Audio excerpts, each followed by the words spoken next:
You know that feeling when a super tiny customer service problem just spirals, like completely out of control? A problem that should have taken, what, 5 minutes to fix, but instead it turns into this absolute bureaucratic nightmare? Well, this story, it takes that feeling to a whole new level. And it all kicks off with this amount right here, $7.99. I mean, think about it. That's less than $8. It's the kind of cash you drop on a coffee without even thinking twice. But in this story, that tiny amount, it was the spark that lit the fuse for a total financial meltdown for one guy.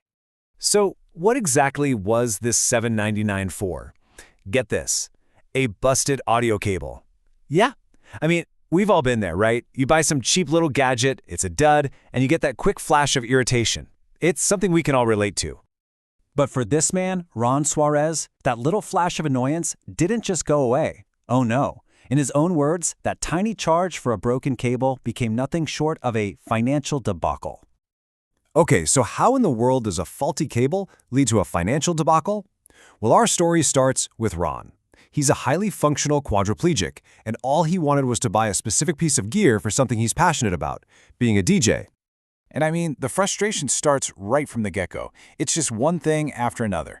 First, Ron needs this specific touchscreen PC for his DJ controller. Okay, simple enough. But the local Best Buy? Out of stock.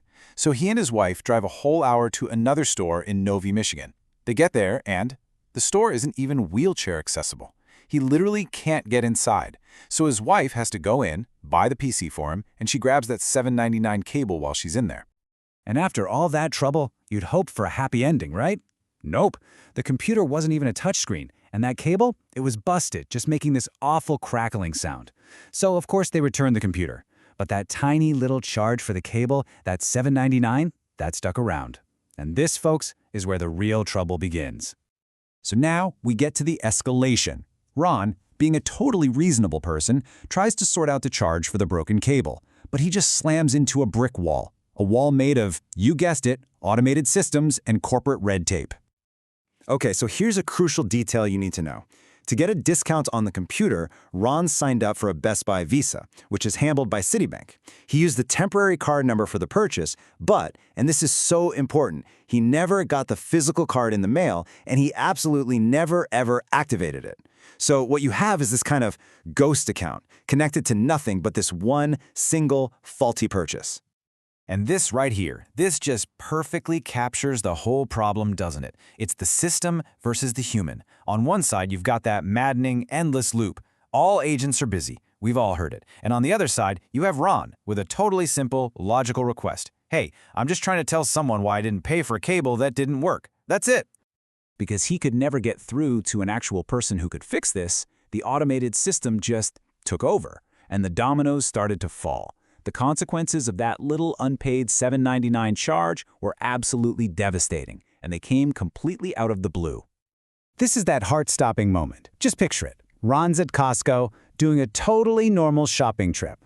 His card's full, over $200 worth of stuff. He goes to pay with his other Citibank Visa, his regular one that he's had for a while, and bam, declined. Suddenly, this wasn't just about some unactivated Best Buy card anymore. The problem had spread. And he pretty quickly found out why.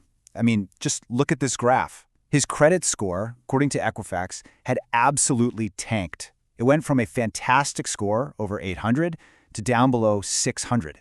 Now, if you know anything about credit scores, you know that is a complete catastrophe. We're talking about a drop that affects your ability to get a car loan, a mortgage, anything. And the damage didn't even stop there. Nope. Because of that hit to his credit report, Citibank slashed the credit limit on his other card by thousands of dollars. All of this because an automated system flagged an unpaid disputed charge for less than $8. It's just insane. So what do you do when your financial life is getting torpedoed? Well, Ron did what any of us would do. He decided to go straight to the source of the problem, the credit reporting agency, Equifax, to try and fix the mistake. But just getting a person on the phone, that was a battle in itself. This quote here is one of the first things he said to the agent when he finally broke through. You can just feel the sheer exhaustion in that sentence, can't you? He spent over 7 minutes fighting with an AI chatbot just to get in line to talk to a person. And what does a 7-minute fight with a bot look like? Well, it looks like this absolute gauntlet of security questions. Provide your mobile number. Provide your social security number, your street address, your zip code. Now wait for a text with a one-time code and enter that. All of this just to prove you are who you say you are, so you can ask about a charge for less than a pizza. So after all of that, after jumping through all those hoops, he finally gets a human on the line. This has to be it, right? This is the moment a person steps in, sees the mistake, and fixes everything, right? Well, not quite. Here's what the Equifax agent was looking at on their screen. The account from Best Buy and Citi Bike, status, closed, but it had 2 late payments marked against it. And that original $7.99 charge, with late fees, it had ballooned all the way up to $11. So after this entire epic journey, what was Equifax's grand solution? What did the agent offer to do to fix this mess? I can provide you the contact number here. Yep. They offered to give him the phone number for Best Buy. They sent him right back to square one, to the start of the very maze he'd been trapped in for weeks. And this quote from Ron, this just says it all. It really shows you the human cost of all this bureaucratic nonsense. He talks about the hours and hours he poured into this, and how he got so desperate he was willing to pay for something he knew he didn't owe, just to make the whole nightmare finally end. Which really leaves us with one big question, doesn't it?